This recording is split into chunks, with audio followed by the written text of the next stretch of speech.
বিলটা আনতে গিয়েছিলাম, যাওয়ার পরে দেখি আমার বিলটা খালি ঘুরছে, এই টেবিল সেই টেবিল।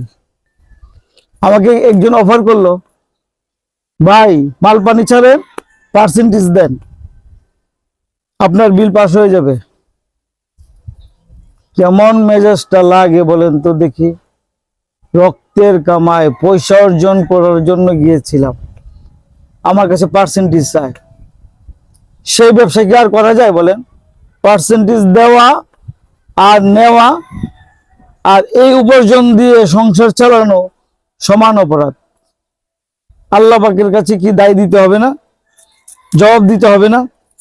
আমি কি কোনো 2 নম্বরের পণ্য সাপ্লাই করেছি যে আমি তাদেরকে পয়সা দিব? ছেড়ে দিলাম সেই ব্যবসা, আর করলাম না।